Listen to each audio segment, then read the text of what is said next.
Hello, creeps. It's me, John Kassir, the voice of the Crypt Keeper, and you're listening to Chronicles from the Crypt.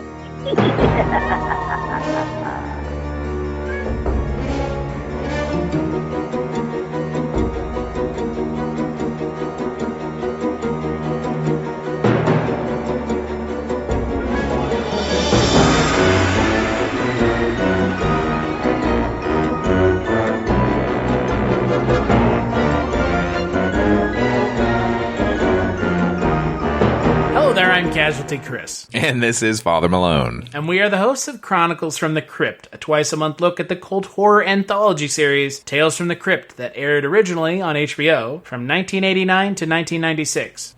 Now, on each of these podcasts, we're going to be doing 2 episodes of the series, and along the way, in between those seasons, we're going to have bonus episodes about some tangentially related tales, materials, including some movies, and let's face it, we are never doing that kids' game show.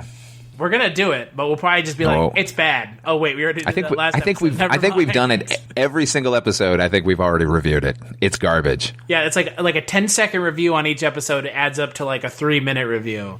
Yeah, man. Like, hey, everybody, don't subject yourself to that kids' game show. It's really bad. And the only place you can find it at this point is YouTube. So yeah, so you've got to be really desperate for some Tales from the Crypt material if you're going there. You gotta go out of your way.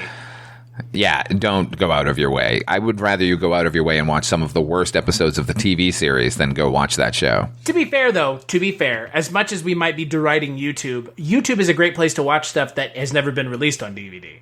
Oh, yeah. No. I'm not deriding YouTube at all. I'm just saying, like, use your YouTube time more productively and don't watch the Tales from the Crypt game show for children.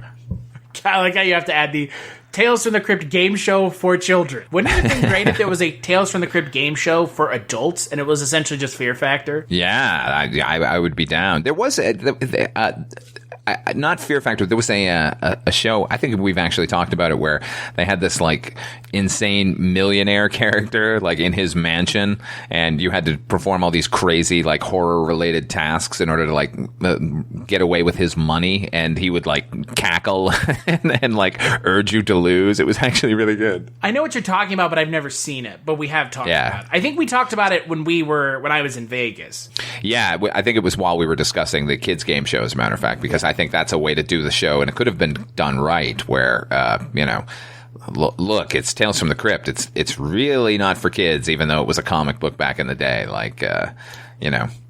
Anyway, don't watch that kids show. Or do it like Scare Tactics. I mean, that show's cheap, low-hanging fruit, but same time, just branded as Tales from the Crypt. That could have worked. Yeah, something. Imagine at the end of that, they pull back the curtain and the Crypt Keeper's there, like, cackling at you. That would have been great. Yeah. However, on this episode of Chronicles from the Crypt, now that we're done, once again, talking about the children's game show that we've talked about so many times, we're going to be covering the final 2 episodes of Season 3. We're here at the end of Season 3, and I feel fine. We're going to be talking about Spoiled and the hour-long episode, Yellow. Hello, golfing fiends, and welcome to the Crypt. Oh, don't mind him.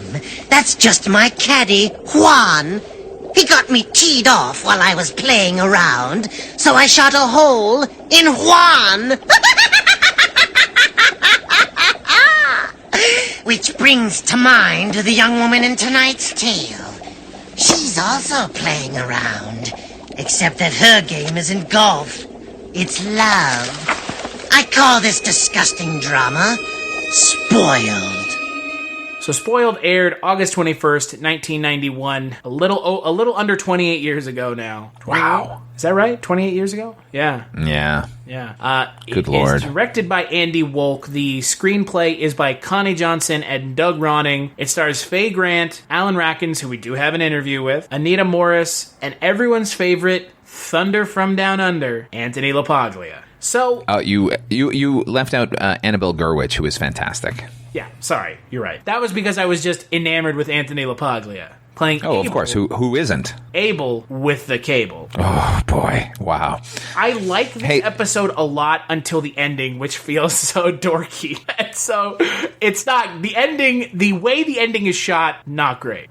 I am not a fan of this episode. Really? Yeah, let me read you some of my notes, Chris. Wow, this is bad. Wow, this is garbage. Geez, tell me how you really feel. Well, this entire episode is garbage. These are my actual notes. This whole thing is bad. Yeah, man. I mean, look, parts of it I like. Again, with most of these, they did manage to hire really good actors, and I think that's the case here. I think these people are they're doing a great job. This ends up being kind of falls into the two categories that I hate. It is kind of a love triangle, and it is also a comedy with a K episode. Like let's play the comedy as broadly as possible. I did like their the little fake out at the beginning where we're watching a soap opera and we're not really clued into that yet. I thought that was good. I think the parody of soap operas at the time was super spot on. So there is stuff to be mined from the episode that was good. I just think it was, I don't know, super broadly played. And that can work, but it didn't work for me here.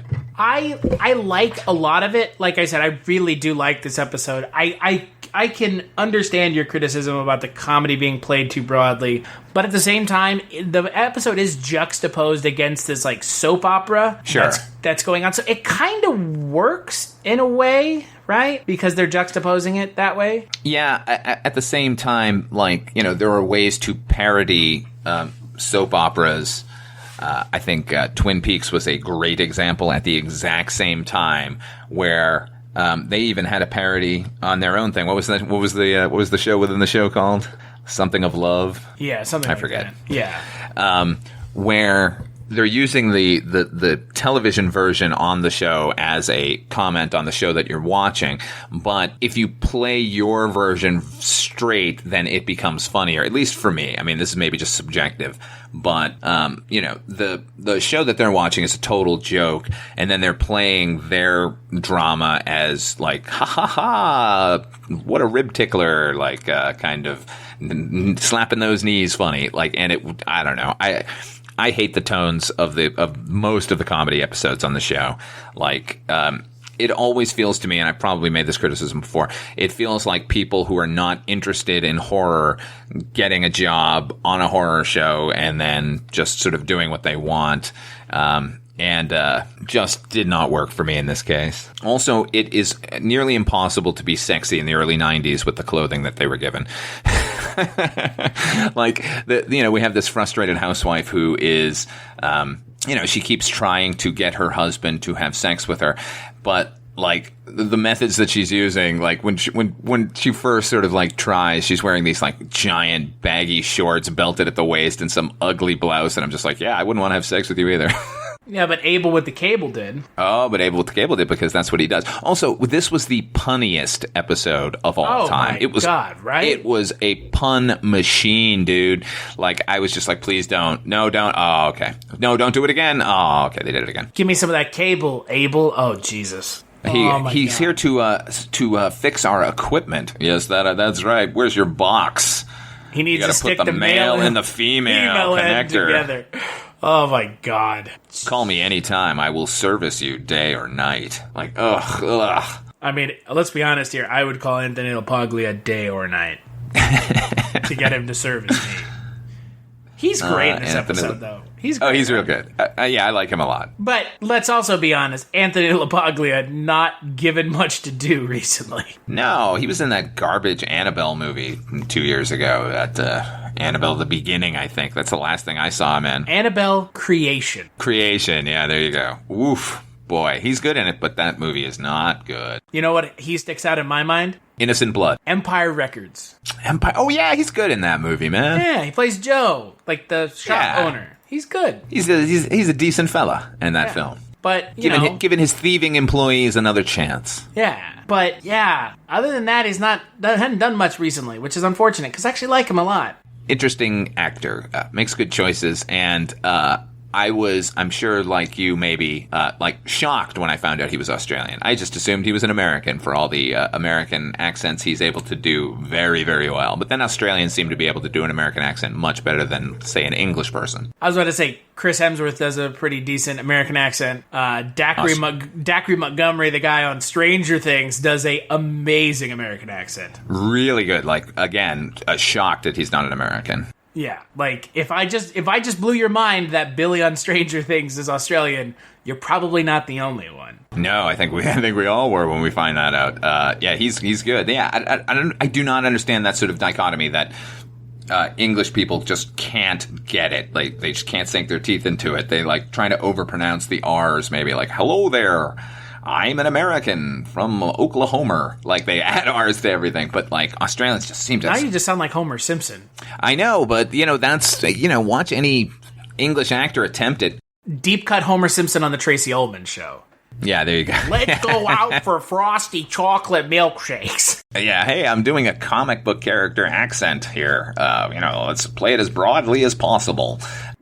Yeah, I don't know. The worst English accent of all time, trying to be an American, is in oh god, what's the film called? It's called it's Dead Something or Other with Kenneth Branagh and his wife at the time, Emma Thompson, where it's like a murder mystery, and he's like, "Hello there, I'm not Roman." It's just like it's so bad. Anyway, I mean, I'm pretty sure the worst American accent of all time is Michael Caine in On Deadly Ground, where he's supposed to be a Texas oil man. What? Yeah, just be Michael Caine. That's all we need from you. Oh, I swear I'm not from Texas. What the fuck are you saying? What are you talking about? But yeah, Anthony LaPaglia and like you said, Australian actors in general just seem to have a better grasp. Good on them. Yeah. What is it? I don't know, but kudos again, Anthony LaPaglia. You did a great job. And you know what? We haven't mentioned him. We have an interview with him, but Alan Rachins is good too. He's not given enough to do. Yeah, I mean, he's kind of given this straight part. He's the straight man in the episode, and it's easy to overlook how good a straight man can be because the wacky guy is the one who always gets the acclaim. But if they don't have that person to bounce off of, then it becomes a little bit lackluster. But he's real good in the episode, given what he's given to do. And he does it really well. And I think by the end, when he's sort of freaking out on his own, like I think he did a great job there too. Like the ending is a failure, but not because of him. I think he did a really good job. No, the ending is a failure because the effects just aren't there. They look weird, man. Which I understand her head is a little bit smaller than his. Nevertheless, it seems like I don't know. The look of her head on his body looks a lot like the Harry the Haunted Headhunter in the end of Beetlejuice. Hey, there goes Elvis. Like, what? Like, no. Yeah. This is not really Beetlejuice. Weird. But it also felt like the fucking other body switching one, the Schwarzenegger directed episode where they have him under the Batwing doors so they can look down. Like it just felt cheap. Felt like a cheap end. It's not great. The ending of it is not great, but I think other than that, it's fine. It's perfectly interesting. It's okay. A love triangle once again. Oh boy, this is not how to do the love triangle. I like Fuchsia and Evian. Yeah, it's pretty good. The soap opera characters' names. Yeah. She's good in it too. Anita Morris. God, I can't remember what she was in, but Anita Morris was around in the 80s and 90s a lot, and man, she nails that soap opera style really good. She's good. She's famous for Martians Go Home. Oh, is that? No, she's not. No one is famous for that movie. Randy Quaid is. But, he's trying to be murdered by the Star Killers or Star Fuckers. Dean Devlin. He's the most famous person from that. As a weird aside, do you notice how lovingly they shot the Alan Rachins wiping blood off of the instruments? Yeah. A little weird. Hey man, gotta keep your tools clean. Yeah, with your gloved hand, just sliding the blood off of it. Now it's good. Yeah. Yeah, use that immediately. So, I would say this is a watch. I would disagree. I would say don't watch this one. As they say in the industry, agree to disagree. Soft watch, maybe. If you put this against a truly offensive episode for how bad it is, Like I will the tell you last to watch one? this one. Yeah. I mean, if it's a comparison situation between this and that one, I would say watch this one. But if it was this one and I don't know, if you put it up against Split Second, I would say watch Split Second. That to me was a skillful love triangle with closer to the heart of what Tales from the Crypt is supposed to be. This felt like it could have been, anything. It could have been, some random anthology series from the 80s. Like, it could have been a Tales from the Dark Side, which I'm not casting aspersions on Tales from the Dark Side. I love that show. But it could have been that. How would you say this compares to source material? Pretty spot on, I guess. Yeah. I would agree. Yeah, it's not any better or worse than the source material. A lot of the source material is not great, admittedly. It's an interesting idea that they spin their wheels around, which this kind of felt like. But ultimately I'll say no. But a soft skip. How about that? Soft, very soft. How soft? The softest. A gentle skip, sir. Yeah, I'm going to say it's a worth a watch, but again, I also like Anthony LaPaglia enough to... Anthony LaPaglia and Alan Rachins put it over for me, but I can understand the love triangle stuff becoming a little much. I don't think it's going away anytime soon, so we can't do anything about it. But we'll play the interview that I did with Alan Rachins. I'm sorry if I butcher your name every time I say it. And when we get back, we'll talk about final episode of Season 3, Yella. Okay, so before you were cast in your role in Tales from the Crypt, had you seen the show before? Well, I know this. I read the comic book as a kid. Okay. And loved the comic book. As I remember, the Crypt Keeper is the character who invites you in and says, like, hello, kiddies. That was my recollection of that greeting. And it was delicious. It was comic. It was weird. And so I really enjoyed that. I think I probably saw some episodes because it would be something that I like, but we're going back a long time, so I'm not 1,000% sure. You mentioned reading the comics as a kid. Do you have an interest in horror? Is the genre something that you're a fan of?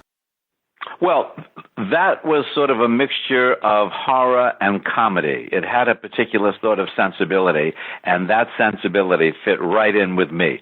Now, there are so many horror movies. Generally, I can't say that I'm a fan of horror movies. There's, occasionally a specific one that might, attract me. But in general, it's not a genre that it's another horror movie, it's not really for me.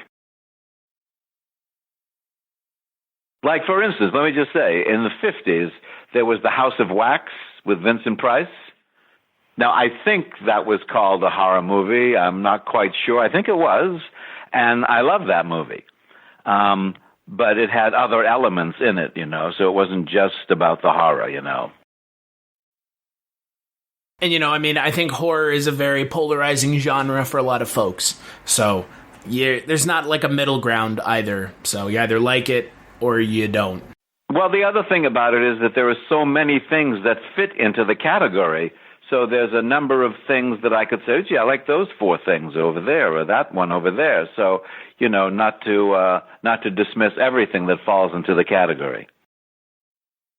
How did you get cast in your episode that you were in Spoiled as the character of Leon, the dismissive doctor who doesn't care about his wife's needs? No, I didn't. I was ignoring her very basic needs. It was one of those things where you got an invitation or you got invited to do this part.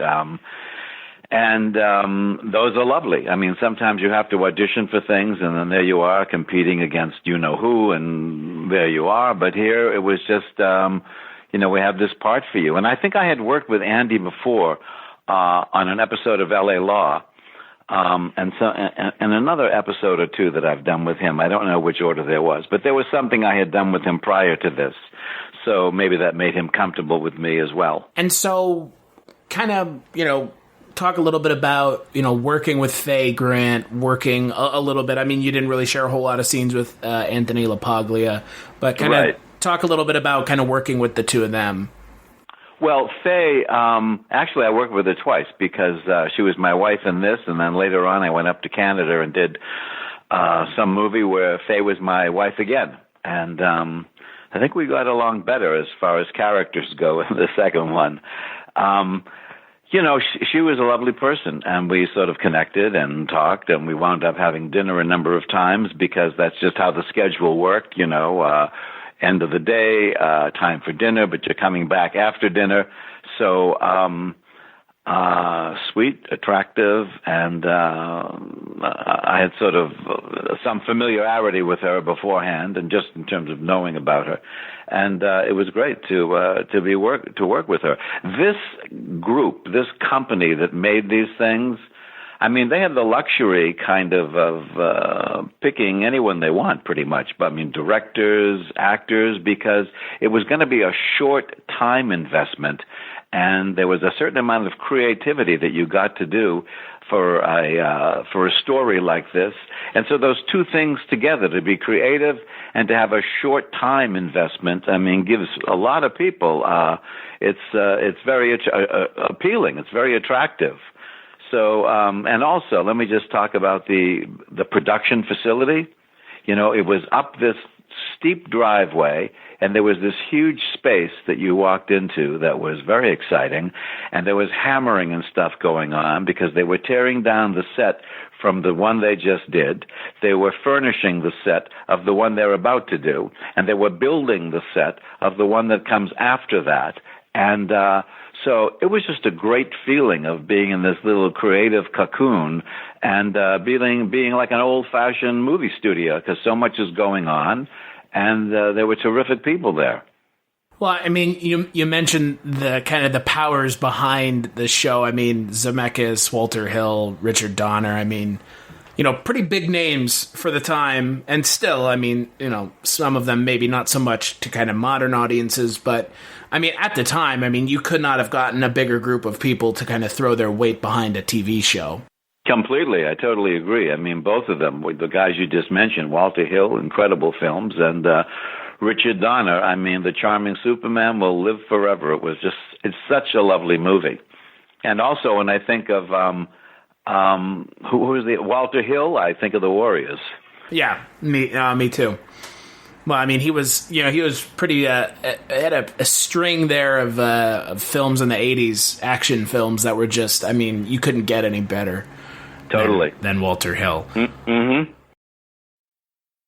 So in the episode, you play, like we mentioned before, kind of a mad scientist, maybe an obsessed scientist is probably a better term. What was the second word you used? Obsessed. He's just obsessed with his work. He has blinders on. Yes. In regards, I prefer obsessed to mad. So thank you. Right. Because I mean, what he's doing is he's trying to ostensibly better the country by doing something positive, but that kind of ends up getting in the way of his wife's wants and needs. Talk a little bit about kind of what you thought about the role, what you brought to the role, kind of any influences you had kind of going into the role, what your thought was on bringing that character to the screen.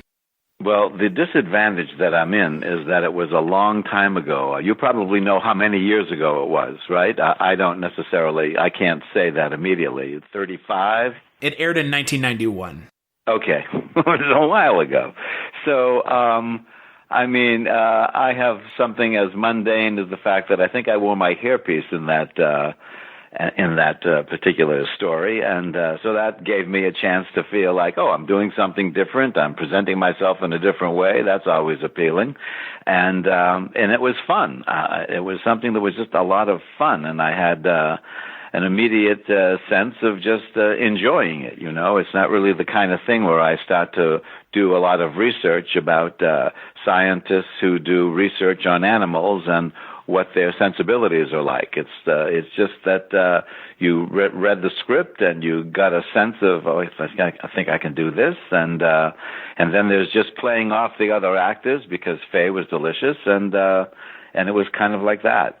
And did you get a chance to share any on-set time with Anthony LaPaglia? I met him on set, but I don't remember if I had any scenes with him or not at the moment. But I know that I had spent time with him, and I was there when he came to shoot some scenes. So that's really all I knew. I think that was it. I think he was complaining a little bit about something, if I remember vaguely at the time. I think he felt that he was a little too heavy and was in the midst of losing weight, and this came along just at a time where he would have liked to have had a few less pounds. Now, that's my recollection. I hope it's correct, and I hope Anthony doesn't take offense. Well, I mean, it might also have something to do with that ridiculous cutoff shirt that he's wearing, because yes, what cable guy comes to your house looking like that? Let's be... If the cable guy's coming to your house, he's not just there to fix your set-top box. Not if he's wearing that, no. No, not if he's wearing that. You spend most of the episode down in your lab, kind of, I know that that's almost your entire character is essentially ferreted away down. There's even the trope of, like, when the light's red, don't come down. So, which ends up playing into the end of the episode. What was your favorite part to shoot in the episode? Well, the most challenging was holding on to the bunny, because I didn't realize, what a spring they have. I mean, had to really hold those legs, because he had an incredible spring, and he was definitely would have preferred not to be held by me, and so I had to sort of murmur apologies to the bunny and let the bunny know that this was the job that I had to do, and I was sorry for any discomfort, but he was ready to spring away at any moment, so that was really the most challenging thing. And I remember that strange kind of vaguely that lab. I mean, it was a pretty good lab that they built there, and cages and things like that. And that's about what I remember at the time. Well, and the rabbit lived in its own little house. Yeah, right. Yeah, you spent more time with the rabbit than I think anyone else on screen. Oh yeah, that it was the rabbit and I, absolutely. You mentioned the director Andy Wolk. You said you worked with him a couple other times. Mm-hmm. What was it like working with him on Tales from the Crypt? Because, like you said, I'm assuming it was a pretty quick shoot. I mean, if you were coming on set and they were still taking down the sets from the old episode, yeah, I think these things were like a week or maybe 6 days or something like that. They were very tight. Listen, Andy is the sweetest guy. I mean, he's just has a great sensibility. He's fun. He's relaxed. He talks things through. He's just the most relaxed, wonderful person to be with. So I really enjoyed working with him. His wife is a doctor.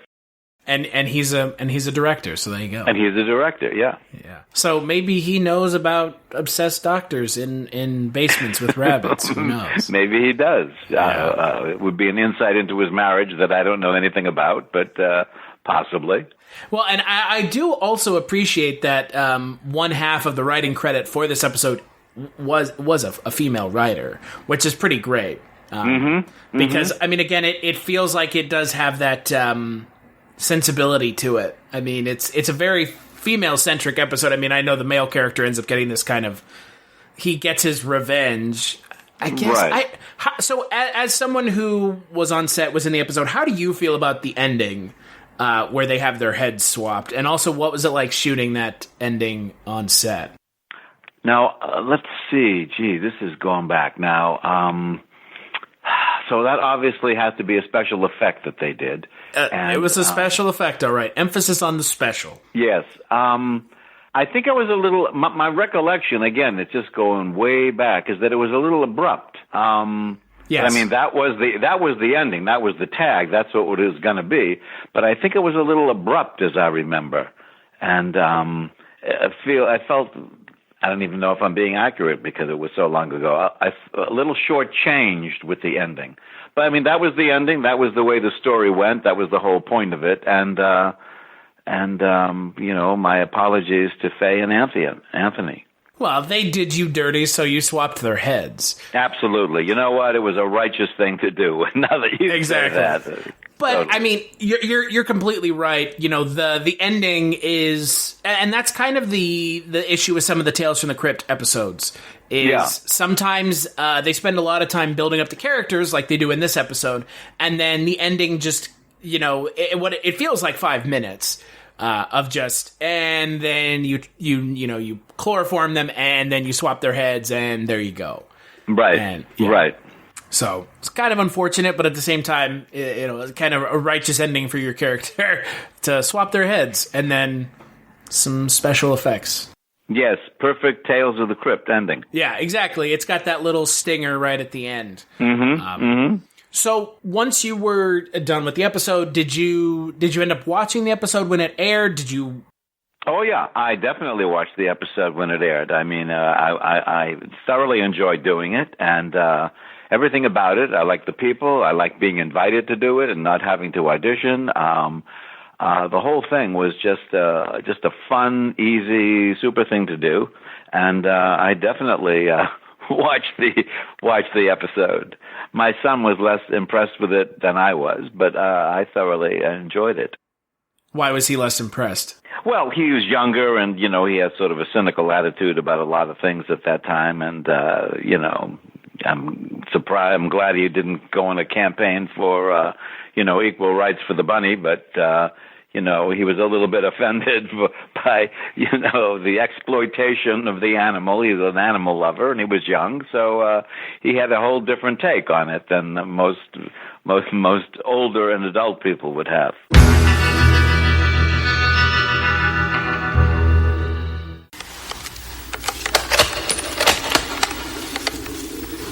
Firing squad, present arms.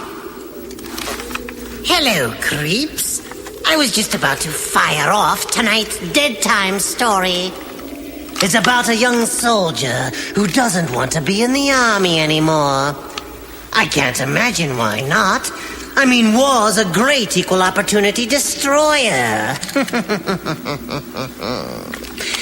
Now, where was I? Oh, yes. Ready? Maim? And here's my favorite part. Fire! I call tonight's tale Yellow. So I would tell you when Yellow aired.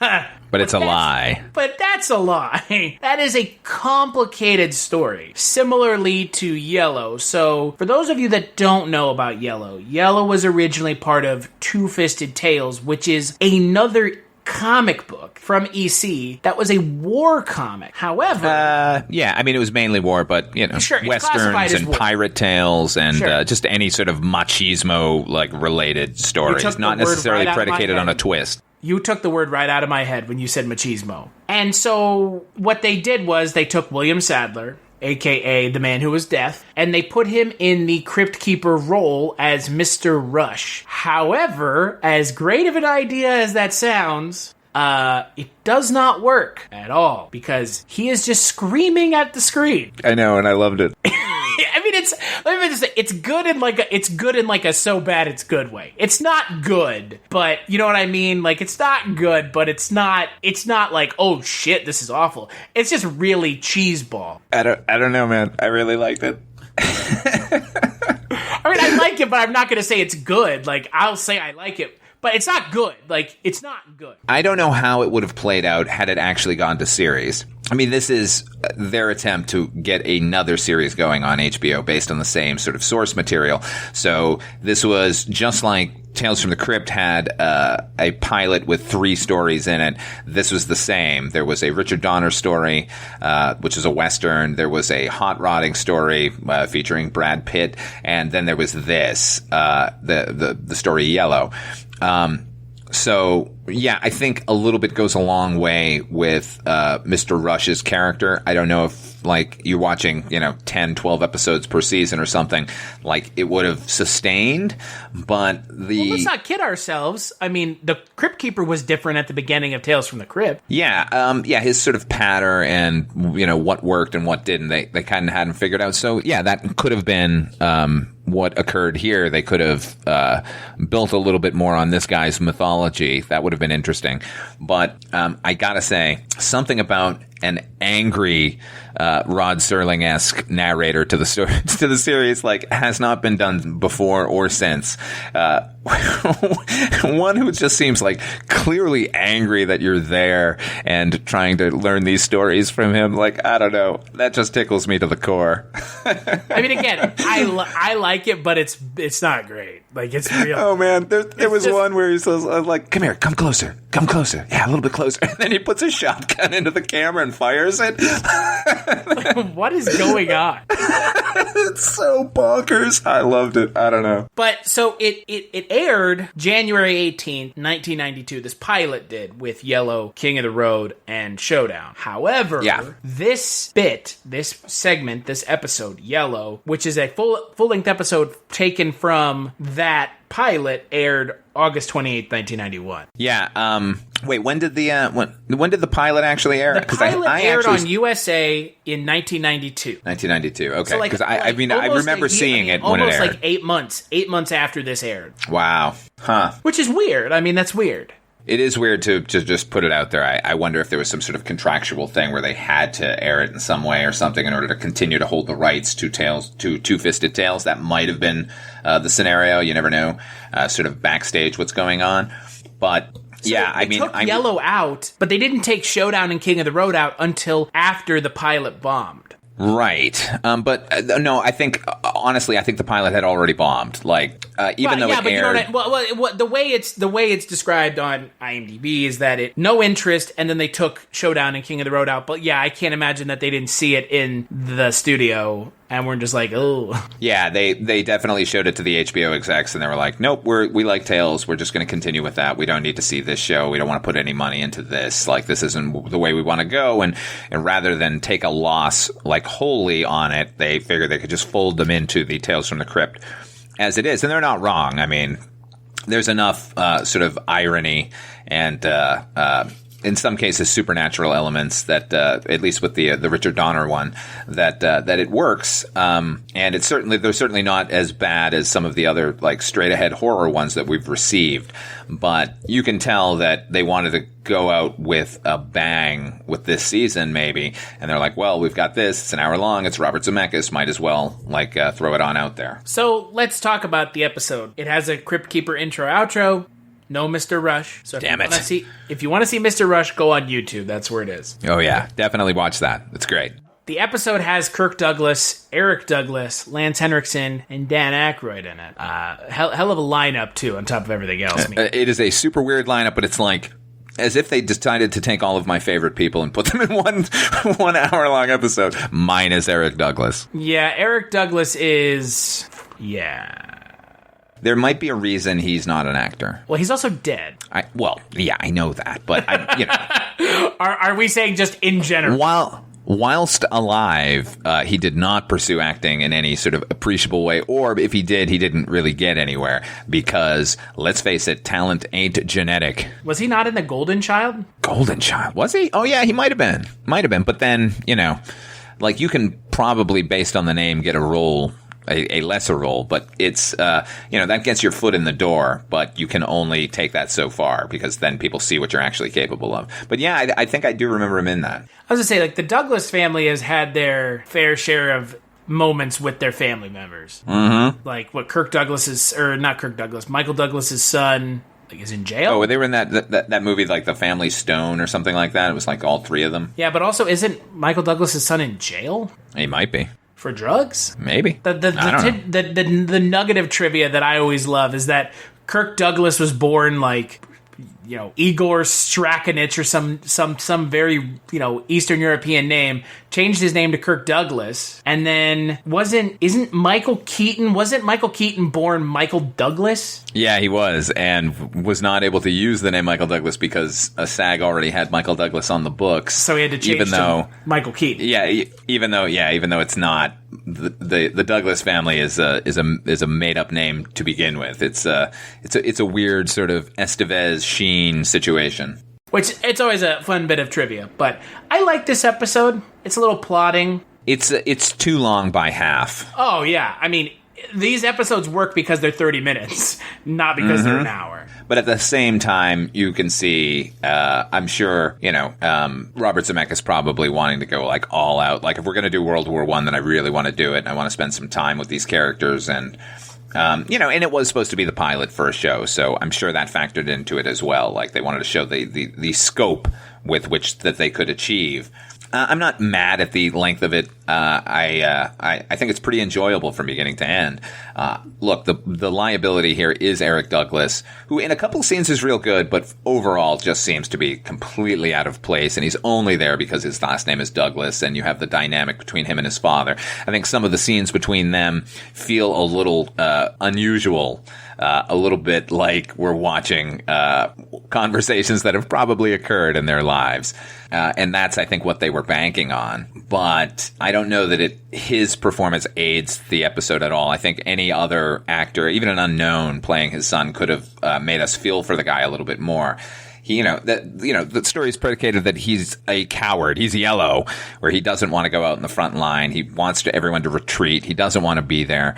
And it's about, I don't know, man. He's not great. It's all I can say. But I think everybody else really is. He gets outclassed by everybody else.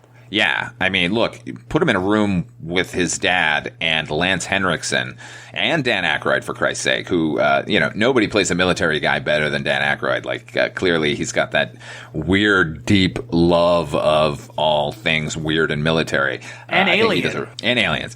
But I think Dan Aykroyd's real good in the episode. And it might be a holdover here, I think, from... Robert Zemeckis and Bob Gale and John Milius wrote 1941, which Steve Spielberg directed, but then Dan Aykroyd is in it, and I'm sure that's sort of like a holdover, like why he wanted to cast Dan Aykroyd in it. But Dan Aykroyd's real good in it. So you know what, Dan Aykroyd could have played Eric Douglas's role and done a much better job. I mean, anyone, like you said, anyone could have done Eric Douglas's role. I could have. I mean, you could have. It's just not. He's not great. The story is good, though. I enjoyed it, and Lance Henriksen is so fucking good. Well, I mean, look, Lance Henriksen is great at everything, right? Yeah. Weird energy to Lance Henriksen, but always intense and interesting. Yeah, he was in that is that Brian Bosworth movie called Stone Cold? Yes. And he's great in that. He's great in everything. He's really good. I have not seen a bad performance out of Lance Henriksen. No. I mean, even in, movies where it's just he's in it for 5-10 minutes. He's just a bit player. They're great. You want to know how good he is? Go watch Color of Night. Never even heard of it. It's a Bruce Willis thriller from the early 90s, directed by Richard Rush. It's about a psychiatrist trying to figure out which of his patients is a psychopathic killer, and he's in it briefly as a painter or sculptor or something. Anyway, he's really good in it. So yeah, always welcome when Lance Henriksen walks on screen. Yeah, and you know what? Because this is, I think, the last chance we get to talk about Lance Henriksen. So the thing I want to mention about Lance Henriksen, I know everyone knows him as Bishop from Aliens. Mm-hmm. That role ended up overstaying its welcome so long. Yeah, what you mean? Like they just keep bringing his character back? Yeah, it's like, is he a robot? Is he not? Is he a robot? Is he not? Like, oh god. Yeah, I mean, he showed up in Alien 3 as the actual human version, I guess. Supposedly, but he gets bashed at the end, and his ear is hanging off, and he's totally fine. So maybe that was a robot as well. I don't know. Maybe it's just the Bishop series of robots. Yeah, as Wayland of Weyland-Yutani. But then I guess he gets retconned as Wayland in Prometheus? Yeah, that series is so muddled. It's like, it's not hard to, fix continuity in your own thing. Like, why are they... It is if you're not making an Alien movie. Yeah. That's what I'm claiming. It's not an Alien movie. Oh, sure. It's just everything from Alien. And then the movie fails, and then they're like, oh god, we have to put the xenomorph in the Alien movie. Oh wait, people were expecting an alien in this Alien movie? Oh, shocker. Not the Deacon or whatever bullshit name they gave the alien it was just in stupid. Prometheus. But yeah, Lance Henriksen's great. When everyone's like, oh, he's great in Aliens, like, yeah, in Aliens, but can we not talk about anything else in that franchise that he has anything to do with? Because it's really diminishing return. And he's so good in this episode, Sergeant Ripper with his shotgun, which is great. And he kind of opens the episode where he's trying to find the lieutenant, and he keeps he keeps asking people who are already dead, "Where's the lieutenant?" Damn! And he finds out they're dead. And then when that guy gets his hand shot off, like, God damn! It's really good. I do have a quibble with the beginning of the episode. And this was sort of germane to all action films sort of post like 85 or 86, where stunt teams had developed clearly a trampoline-like machine that launches people into the air, which they do a lot on the battlefield at the beginning. It always looks like somebody just leapt onto the other side of that trampoline, or rather that like a teeter-totter, and has shot them into the air. They always fly through the air exactly the same, legs together, as if they're at a Cirque du Soleil show. And that happens a couple times in this one. In fact, it happens where there's kind of a long shot of a guy getting launched through the air and landing into a puddle of water. And then when the story has moved on a little bit, you get another angle of that same shot. And it looks exactly the same, and it's lazy on Zemeckis' part to like cut that in there. I hated that look of people just like launching clearly, like, you know, hey, I'm a stuntman doing it. It never looks like somebody just got blown to pieces or, you know, ejected from their current position to another. So it's a minor thing, but it always bothers me when I see it. Well, and again, if that's the only complaint other than Eric Douglas, that's a pretty minor complaint considering how some of the episodes we've seen this season. Yeah, overall, I really like this episode a lot. It's a good way to end the season. Yeah, no, but again, you know, the only thing I would say about this episode is it doesn't feel like a Tales from the Crypt episode. Truly.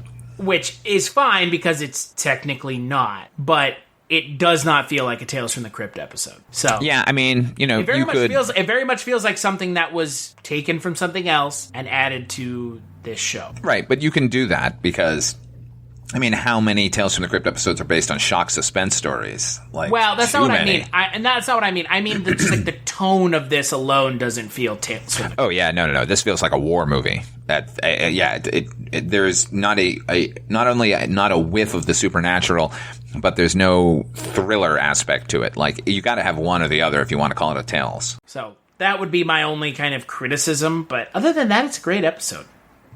Yeah, really, you know, look, man, I know he's made some missteps with his the forays into 3D animation and everything, but when Robert Zemeckis was recent movies in general.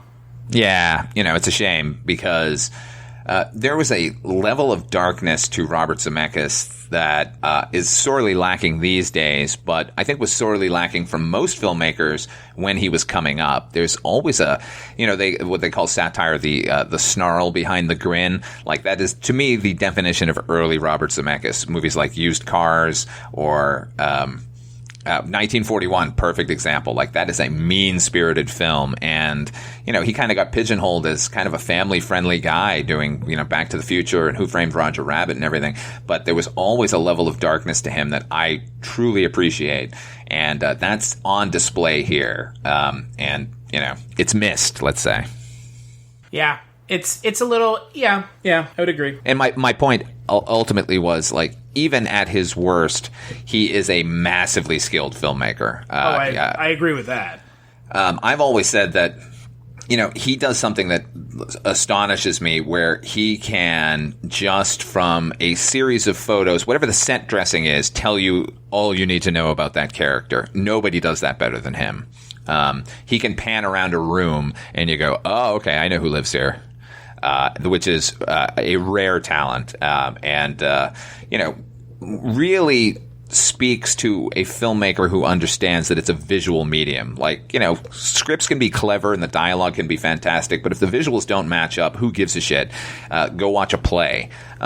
His eye is spectacular. So, you know, and it's completely on display here. Yeah, I would agree 100%. And again, it's a welcome change for the season to have it end on this high note, considering how the last couple seasons I don't think have ended on particularly high notes. No, they've just felt like happenstance, like, put it out there, who cares? I mean, if this season had ended with Spoiled, that would be a huge fucking problem for me. Sure, I would agree. I mean, it's, as much as I like the episode, it's not the episode I want to end the season with.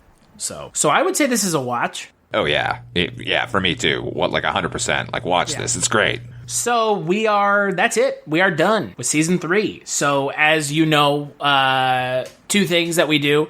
We normally talk about what our favorite and least favorite episodes of the season are, and then we're going to talk about what our bonus episode is coming up on the next episode. So, Father Malone, I'm curious for you, what was your favorite and least favorite episode of the season?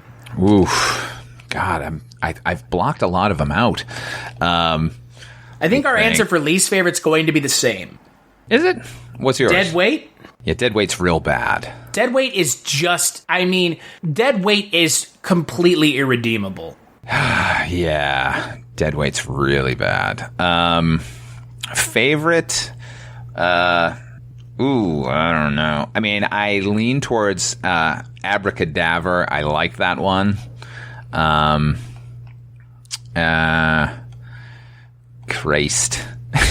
There have been so many bad ones this season. I don't know. I like that one. I'll say that. How about that? I'm going to go with Abracadaver. It's Abracadaver? fun. Yeah, it's a good... you know what? I would actually be inclined to agree with you. So I think we come away with the same least favorite and favorite. Abracadaver's fun. It's a good episode, and it's kind of it's got a bummer of an ending too. Yeah, it's I said it when we reviewed it. Like it's disturbing in ways that most of the episodes are like clumsily reaching for, but never quite achieve. And it's funny in the ways that all the comedy episodes should be funny, which is the situation is funny. But but Dead Weight, man. Oof. Dead Weight is one of those episodes that I wish I could get that 25 minutes back. Yeah, not great, Red. Yeah, it is a real waste of you don't want to talk about an episode that's a real waste of everyone's time. There you have it. Just not good. Don't watch that one. Watch Abracadaver. Watch a couple of, there are some redeeming episodes this season. I think this season is better than season 2. Season 2 just felt like, what are we watching? But season 2 is bafflingly bad in a lot of ways. This season felt a little bit more on pace with, look, any anthology show is going to have hit and misses. That's just the nature of it. Nevertheless, I think the good outweighed the bad this season.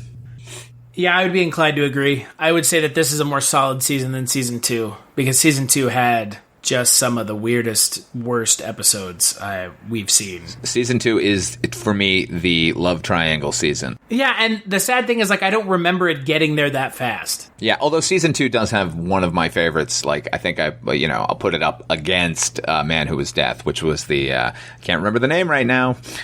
Three's a Crowd. Three's a Crowd. So good. Oh, man. There's one super season to be made of all of the best episodes of Tales from the Crypt. Well, and that's the thing about this show that is great, is you don't have to watch the show in season form. Now you That is true. Yeah, I mean, at the time, you were, restrained by the programmer's decision of which episode you're getting week to week. Now you can sort of pick and choose, and I guess that's kind of the point of what we're doing here, right? Exactly. We're trying to educate people on the things that are good and the things that are bad, and what you don't have to watch, but we still do. Yeah, we're doing the lifting for you here if you have not watched this series previously. So, for our next episode of Chronicles from the Crypt, we are going to be talking about yet another anthology film. However, it is not Tales from the Crypt, but it is a horror anthology film from the early 80s. That film is The Monster Club, the film directed by Roy Ward Baker. It has everyone's favorite Ghoulie in it, Sir Vincent Price, a little bit of Donald Pleasance as well. So it's got some real heavy hitters in it. John Carradine's in that one, man. He's real good in it. It's a little hard to find, but it's worth it. And it's effectively from the same team, the same studio that produced the Tales from the Crypt and Vault of Horror movies from that decade. They, Amicus Productions, they specialized in horror anthologies. If anyone tells you to go watch a horror anthology, you're probably going to get the better ones from them from the 70s. It's a hit and miss scenario no matter what, but they seemed really dedicated to it. And if some of the episodes or some of the stories in it don't work, then oh well, but it wasn't for lack of effort on their part. They were doing God's work back then. And this was the final film of their series. It is early 80s. It is actually 1980. Although if you were to tell me the movie came out in 1972, I would not bat an eye. But, we'll talk about it when we talk about it. And I can't wait to talk about it because I have not seen it. So, yes. Until then, where can people find you, Father Malone? You can always find me on my YouTube channel. My show is called You've Never Seen, about movies that were either once popular and are no longer, or never quite got the due that they should. And once again, I'm going to say that the show is called You've Never Seen because if you have seen the movie, you maybe haven't seen it from this perspective. Shut your mouth if you've seen it. I get it. You saw the movie. Congratulations. I posted my latest episode, and literally within 5 minutes, I got 2 comments from saying, dude, I've seen this movie. Like, okay, cool. I'm glad you did. Anyway, you can also hear me on the Dreams for Sale Twilight Zone 85 podcast with you, Chris, and our good friend, Mr. Mike White. Detroit's own Michael White. It's a good guy, that one. And you can find me on a little podcast that I also do with Mike White called The Kolchak Tapes, where we talk about Kolchak the Night Stalker. I also do my own podcast called Culture Cast, where I talk about movies, and a new podcast that a new podcast that I co-host with my friend Jess, where we talk about shows that only lasted for one season, and that show is aptly titled The One Season Show. So make sure to check that one out. We're actually talking about a horror show right off the bat, 1987's Werewolf. So head over and check those out. As always, big thanks to John Kassir for the little shout out at the beginning of the podcast. You can follow this podcast at chroniclesftc.com and at chroniclesftc on Twitter, and we'll catch you on the next episode.